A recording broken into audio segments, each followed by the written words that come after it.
मेरे प्यारे छात्रों, कबीर इस पूरक पठन का पन्ना क्रमांक 8 हम पढ़ चुके हैं। पन्ना क्रमांक 9 का अंतिम परिच्छेद आज हम शुरू करने जा रहे हैं। मैं पढ़ रही हूँ, ध्यान से सुनना। उन्हें यह परवाह न थी कि लोग उनकी असफलता पर क्या क्या टिप्पणी करेंगे। उन्होंने बिना लाग लपेट के, बिना झिझक और संकोच के ऐलान किया, आसमान का आसरा छोड़ प्यारे, उलटी देख घट अपन जी, तुम आप में आप तहकीक करो, तुम छोड़ो मन की कल्पना जी। तो यह परवाह न करते हुए, टिप्पणियों को न मानते हुए उन्होंने क्या ऐलान किया है, इन पद में दिया है, जिसका अर्थ है आसमान अर्थात गगन चंद्र की परम ज्योति, जो वस्तु केवल शारीरिक व्यायाम और मानसिक श्रम यानी शांति, क्षमा, दमादि का साध्य है। साध्य यानी पूरा किए जाने योग्य, जो साध्य है वह चरम का अर्थ है अंतिम, सत्य नहीं हो सकती।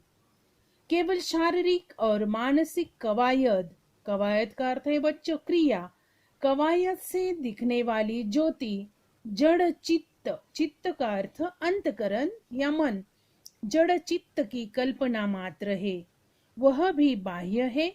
और कबीर ने आगे कहा है, और आगे चलो, केवल क्रिया बाह्य है, ज्ञान नहीं, बिना ज्ञान के योग व्यर्थ है। यानी ज्ञान आवश्यक है और किसी की परवाह नहीं करनी चाहिए अगर हम सफलता प्राप्त करना चाहते हैं। तो इस प्रकार यह योग, अगर हमने ज्ञान आत्मसात नहीं किया तो योग व्यर्थ है यानी बेकार है, ऐसा वे हमें समझाने की कोशिश करते हैं। पन्ना क्रमांक 10 हम देखेंगे। कबीर की यह घर फूक मस्ती, फक्कड़ाना लापरवाही और निर्मम अखड़ता, निर्मम यानी निष्ठुर, निर्मम अखड़ता यानी स्पष्टता उनके अखंड आत्मविश्वास का परिणाम थी। उन्होंने कभी अपने ज्ञान को, अपने गुरु को और अपनी साधना को संदेह की नजरों से नहीं देखा।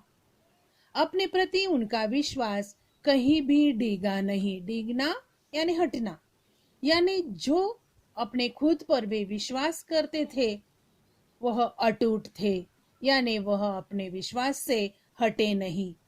कभी गलती महसूस हुई तो उन्होंने एक क्षण के लिए भी नहीं सोचा कि इस गलती के कारण वे स्वयं हो सकते हैं, यानी गलती मनुष्य से ही होती है, ऐसा वे कहते हैं।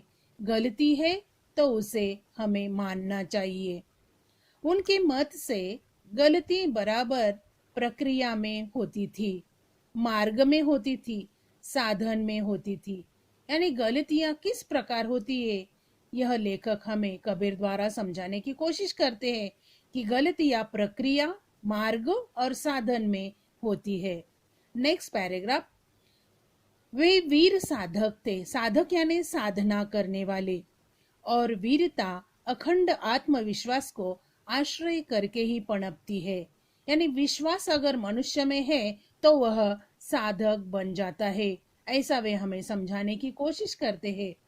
कबीर के लिए साधना एक विकट, विकट का अर्थ भयंकर, एक विकट संग्राम स्थली थी, जहां कोई विरला शूर ही टिक सकता था। यानी उसका जीवन, कबीर का जीवन यहाँ बताया गया है कि अखंड आत्मविश्वास का आश्रय पाकर उन्होंने अपनी साधना, यह अंतिम सत्य बताया गया है कि किस प्रकार वे साधक बन चुके हैं। Next paragraph. कबीर जिस साई की साधना करते थे वह मुफ्त की बातों से नहीं मिलता था, उस राम से सिर देकर ही सौदा किया जा सकता था, जिसका पद नीचे दिया है कि कबीर किस प्रकार साई को सौदा करते हैं। साई सेत न पाइए, सेत का अर्थ मुफ्त, बाता मिले न कोई, कबीर सौदा राम सो, सिर बिन कदे न होय, कदे यानी कभी। कबीर जी साई की साधना करते थे, वह मुफ्त की बातों से नहीं मिलता था, उस राम से सिर देकर ही सौदा वे करते थे, ऐसा उसका अर्थ है। Next paragraph. यह प्रेम किसी खेत में नहीं उपजता, किसी हाट में, हाट यानी बाजार, किसी हाट में नहीं बिकता, फिर भी जो कोई भी इसे चाहेगा पालेगा। वह राजा हो या प्रजा, उसे सिर्फ एक शर्त माननी होगी। वह शर्त है सिर उतार कर धरती पर रख ले। जिसमें साहस नहीं, जिसमें इस अखंड प्रेम के ऊपर विश्वास नहीं, उस कायर की यहाँ दाल नहीं गलेगी। यानी अखंड यानी जिसका टुकड़ा नहीं होता, जिसका अपने खुद पर विश्वास नहीं, जो कायर यानी डरपोक है, उसकी इस धरती पर दाल न गलेगी। दाल न गलना यानी सफल न होना। खुद पर विश्वास जो करता है वही सफल होता है, ऐसा इस पंक्ति का अर्थ है। हरि से यानी ईश्वर से मिल जाने पर साहस दिखाने की बात करना बेकार है। यानी जो हरि से मिलता है, जो साहस दिखाता है और बेकार की बात करता है, वह सफल नहीं होता। उसे पहले हिम्मत करो, भगवान आगे आकर मिलेंगे। यानी कार्य सिद्धि के लिए भगवान के सामने जाना, नतमस्तक होना जरूरी है, और बाद में ही भगवान खुद आकर हमें मिलते हैं, ऐसा लेखक हमें समझाने की कोशिश करते हैं। तो इसी प्रकार का स्वभाव कबीर जी का है। वह आगे कहते हैं, विश्वास ही इस प्रेम की कुंजी है। विश्वास जिसमें संकोच नहीं, द्विधा नहीं, बाधा नहीं। देखो, विश्वास यह प्रेम की कुंजी, कुंजी यानी चाबी है। उसमें क्या है? जिसमें संकोच नहीं है, द्विधा यानी संशय भी नहीं, और रुकावट भी नहीं है। जो मैंने समझाया कि प्रेम किसी खेत में उपजता नहीं, हाट में बिकता नहीं, यानी राजा प्रजा हो सबको यह शर्त माननी है, यह सब कुछ उन्होंने अपने पदों में दिया है। मैं पढ़कर सुनाती हूँ। प्रेम न खेतों निपजे, प्रेम न हाठ बिकाए, राजा प्रजा जिस रुचे, सिर दे सो ले जाए। सुरैसिस उतारिया, छाड़ी तन की आस, आगे थे हरि मल किया, आवत देखा दास। आगे चलकर वे कहते हैं कि भक्त किस प्रकार है। भक्ति के अतिरेक, अतिरेक यानी अधिकता में उन्होंने कभी अपने को पतित यानी पापी नहीं समझा, क्योंकि उनके दैन्य, दैन्य यानी दीनता में भी उनका आत्मविश्वास साथ नहीं छोड़ देता था।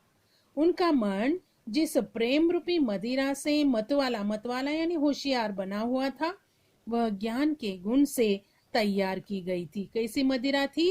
प्रेम रूपी थी, और वह इसी प्रेम रूपी मदिरा को लेकर ही अपने ज्ञान का सौदा करते थे, ज्ञान का प्रसार करते थे, और यही गुण उनसे प्राप्त हुआ है, ऐसा लेखक हमें बताते हैं। अंतिम परिच्छेद में उनके गुणों का एक मूल्यवान वाक्य दिया गया है कि वे किस प्रकार थे। यानी पूरे पाठ का सारा अंश इस पैराग्राफ में, इस परिच्छेद में दिया है। युगावतारी शक्ति और विश्वास लेकर वे पैदा हुए थे, और युग प्रवर्तक, युग प्रवर्तक का अर्थ युग को बदल देने वाला। युग प्रवर्तक की दृढ़ता उनमें वर्तमान थी, इसीलिए वे युग प्रवर्तन कर सके, यानी समाज को समझा सके। उनके लिए एक वाक्य उन्होंने दिया है। लेखक लिखते हैं, देखो, एक वाक्य में उनके व्यक्तित्व को कहा जा सकता है, वे सिर से पैर तक मस्त मौला थे, बेपरवाह, दृढ़, उग्र, कुसुमादपि कोमल, वज्रादपि कठोर। यानी गुणों का वर्णन दिया है कि उनका व्यक्तित्व कैसा था। सिर से पैर तक मस्त मौला यानी मशहूर हुए थे, लोगों के लिए वे दीवाने हो चुके थे। बेपरवाह यानी खुद की परवाह नहीं करते थे। दृढ़ यानी विश्वास रखते थे, और उग्र यानी जहाँ कठोर बनना है वहाँ कठोर बनते थे, लेकिन कुसुमादपि यानी फूल जैसे कोमल, और वज्र यानी पत्थर जैसे कठोर भी थे। यानी उन्हें जिस प्रकार का अनुभव वे किया करते थे, उस प्रकार का रूप वे धारण किया करते थे। तो इस प्रकार पूरे पाठ में लेखक ने यानी हजारी प्रसाद द्विवेदी जी ने इस पूरक पठन द्वारा संत कबीर के व्यक्तित्व, उनके उपदेश, उनकी साधना, उनका स्वभाव, इन विविध गुणों का दर्शन हमें कराया है। तो बच्चों, इस प्रकार यह पाठ समाप्त होता है और जो भी मैंने आपको प्रश्नोत्तरों के बारे में सूचना दी गई है, उस सूचना के अनुसार अपने नोटबुक में लेखन कार्य करना। धन्यवाद।